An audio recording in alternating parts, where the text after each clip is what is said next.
Hello students, welcome you all SG online classes. In this video, we will discuss about the second part of the poem The Fountain composed by James Russell Lowell. प्यारे बच्चों, online classes में आज हम लोग अपने poem the fountain फव्वारा जिसकी रचना James Russell Lovell ने किया है के दूसरे भाग का अध्ययन करेंगे। इससे पहले हमने पढ़ा है कि the poet describes the difference aspect of the fountain beautifully. कवि फव्वारे के विभिन्न पहलुओं का बहुत सुंदर ढंग से वर्णन करता है। सुबह की धूप के इसका दृश्य कैसा होता है और चांदनी रात में और तारों की रात में, ये सारी चीज़ें कवि बहुत अच्छे से बताता है और साथ साथ बताता है कि फाउंटेन नेवर गेट्स टायर्ड, फव्वारा कभी थकता नहीं है। It is always in motion, कि हमेशा मोशन में रहता है, हमेशा गति में रहता है। चलिए आगे पढ़ते हैं। कवि कहता है, glad of all weathers still seeming best, upward और downward motion thy rest, full of nature nothing can tame, change every moment ever the same, ceaseless aspiring, ceaseless content, darkness or sunshine, thy element. Glorious fountain, let my heart be fresh, changeful, constant, upward like thee. चलिए पढ़ते हैं। कवि कहता है कि फव्वारे के गुणों का वर्णन करता है। कहता है कि glad of all weathers, glad means happy, all weathers means सभी मौसमों में। कहता है कि ग्लेड ऑफ ऑल वेदर्स, सभी मौसमों में फव्वारा प्रसन्नचित रहता है, खुश रहता है। बच्चों, the fountain teaches us to be happy in all aspects of life, in all conditions. कवि हमको यह शिक्षा देता है कि परिस्थितियाँ चाहे जो भी हो, हमें हमेशा खुश रहना चाहिए। तो फव्वारा कहता है, कवि कहता है ग्लेड ऑफ ऑल वेदर्स, यानी सभी मौसमों में खुश रहता है। और स्टिल मीन्स हमेशा, सीमिंग मीन्स अपीयर, प्रतीत होता है, दिखाई देता है, बेस्ट सर्वोत्तम। कवि क्या कहता है, glad of all weathers still seeming best, सभी मौसमों में फव्वारा खुश रहता है और हमेशा प्रतीत होता है, दिखाई देता है क्या, बेस्ट, सर्वोत्तम। यानी फव्वारा देखने में ऐसा लगता है कि उसकी जो क्वालिटी है वो हमेशा सुपीरियर है, वो हमेशा श्रेष्ठ ही दिखाई देता है, कभी निम्न नहीं रहता है, वो अपने फुल ऑफ क्वालिटी दिखाई देता है, यानी पूरे गुणों से भरा होता है। उसकी क्वालिटी में कभी डिक्रीजमेंट नहीं होता है, कभी वो नीचे उसके गुण नहीं होते हैं। तो हमेशा सर्वोत्तम रहता है, हमेशा पूरे गुणों से भरा रहता है। फिर कहता है कि अपवर्ड और डाउनवर्ड मोशन डायरेस्ट, कहता है कि ऊपर की गति हो या नीचे की, मोशन ही तेरा आराम है, गति ही तेरा आराम है। क्या कवि कहता है, glad of all weathers still seeming best, upward और डाउनवर्ड मोशन डायरेस्ट, यानी फव्वारा सभी मौसमों में खुश रहता है, हमेशा सर्वोत्तम दिखाई देता है। ऊपर की हो या नीचे की गति, गति ही तेरा आराम है। तो कवि कहता है कि the moment of the fountain is constant and इस constant moment makes it steady and it seems that it is taking rest. कवि कहता है कि जो उसकी गति होती है, ये गति बिल्कुल निरंतर होती रहती है, कभी वो रुकता नहीं है और ऐसा लगता है कि वह स्टडी है, वह स्थिर है, कांस्टेंट है, लेकिन मोमेंट में रहता है, गति तो करता रहता है। इस गति को, निरंतर गति उसको बनाती है कि हमेशा एक जैसा है, वह आराम कर रहा है। तो चलिए आगे पढ़ते हैं। कवि कहता है कि full of nature nothing can tame, change every moment ever the same.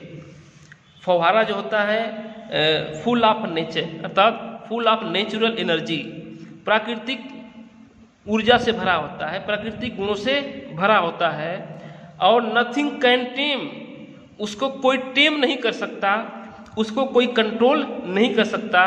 Change every moment, हर क्षण बदलता रहता है। एवर, फिर भी फव्वारा हमेशा सेम लगता है, एक जैसा लगता है। क्या कवि कहना चाहता है कि फुल ऑफ नेचर, प्राकृतिक शक्ति से भरा होता है, कोई उसे नियंत्रित नहीं कर सकता है, हमेशा बदलता रहता है, फिर भी हमेशा एक जैसा लगता है। क्या मतलब उसके है कि बच्चों, फव्वारे की एक क्वालिटी होती है कि it keeps on moving upward, कि यह हमेशा ऊपर की तरफ जाता रहता है। It is it's by birth quality, ये इसकी जन्मजात कुदरती या पैदाइशी इसके गुण होते हैं कि हमेशा वो मूव करेगा ऊपर की तरफ। इसका नेचुरल क्वालिटी है, प्राकृतिक गुण है। और the quality of moving up can't be controlled, और इसके ऊपर जाने का जो गुण है उसे कोई रोक नहीं सकता, उसे कोई नियंत्रित नहीं कर सकता। तो कहता है कि ये इसका गुण है, इसे कोई रोक नहीं सकता।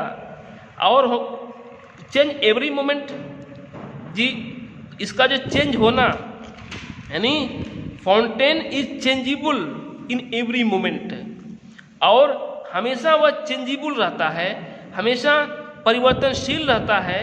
एंड दिस, कहता है कि this appearance, constant changing appearance makes it study, यानी उसका जो निरंतर बदलने की क्रिया ऐसी हमें दिखाई देती है कि जैसा कि फिर भी स्थिर है, सेम है।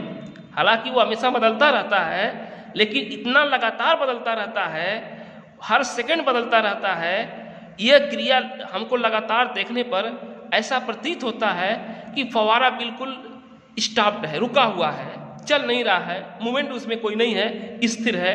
तो ही बात कहता है कवि कि प्राकृतिक ऊर्जा से भरा होता है, कोई इसे नियंत्रित नहीं कर सकता, हमेशा हर क्षण बदलता रहता है, फिर भी हमेशा समान रहता है। आगे देखते हैं, ceaseless inspiring, ceaseless content, darkness or sunshine, thy element.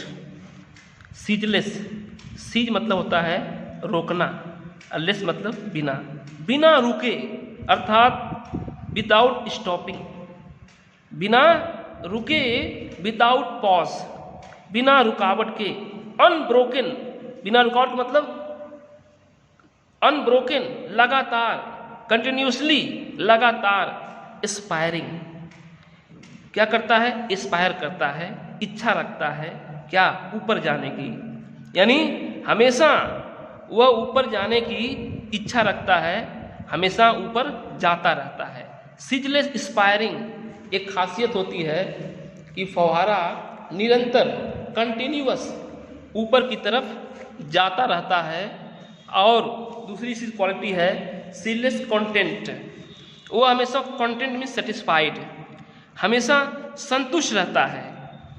Darkness or sunshine, thy element, चाहे अंधेरा हो या सनशाइन हो या सूर्य का प्रकाश हो, दाई एलिमेंट, कहता है ये दाई मीन्स तेरा, एलिमेंट मीन्स तत्व, जो मौलिक तत्व, प्रिंसिपल सब्सटेंस है, ये इसका तत्व है।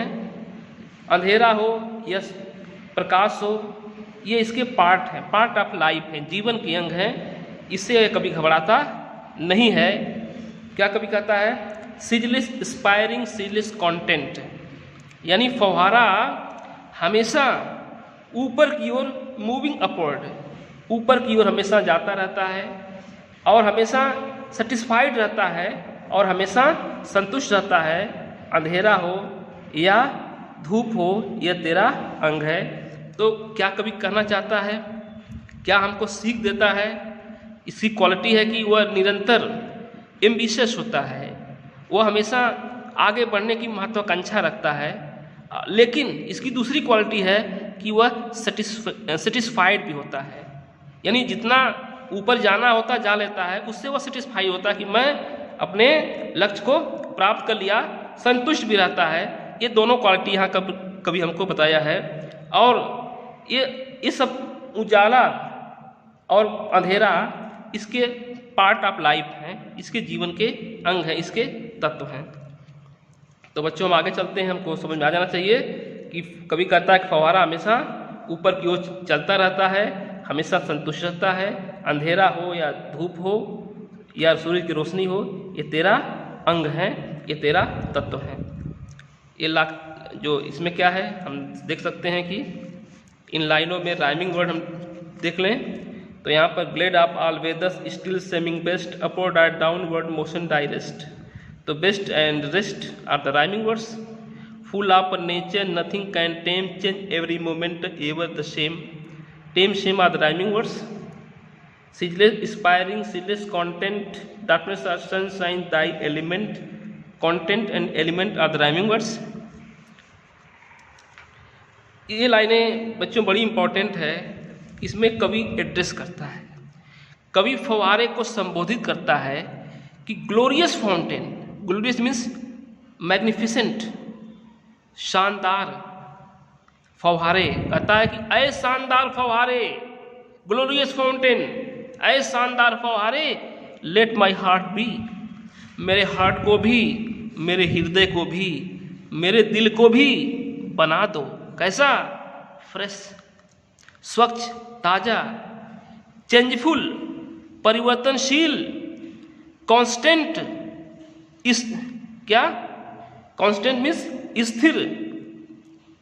अपवर्ड लाइक दी, तुम्हारी तरह मैं ऊपर की तरफ जाऊं, अर्थात तुम्हारी तरह मैं उन्नति करूं। तो कवि इसमें क्या कहता है बच्चों?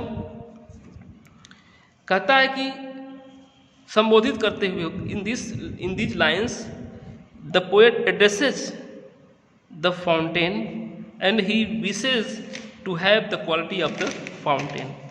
कवि फव्वारे को संबोधित करता है और उसके जैसे गुण रखने की इच्छा रखता है कि मैं भी फव्वारे की तरह मेरी भी क्वालिटी हो। कहता है कि शानदार फव्वारे, मेरे हृदय को भी अपने जैसा बना दो। कहता है कि मेरा जो हार्ट हो वह तुम्हारी तरह फ्रेश हो, तुम्हारी तरह स्वच्छ हो और चेंजफुल हो, परिवर्तनशील हो और कांस्टेंट हो, स्थिर हो, अर्थात हर चीज़ में मेरी कांस्टेंसी हो, स्थिरता हो।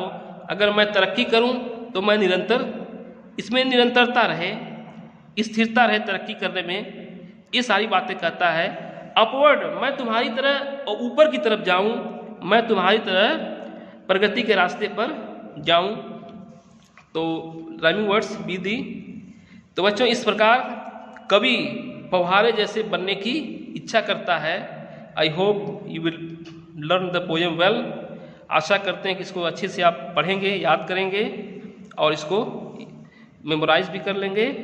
आंसर क्वेश्चन बताया जाएगा, उसको लिख लेंगे। Thank you very much.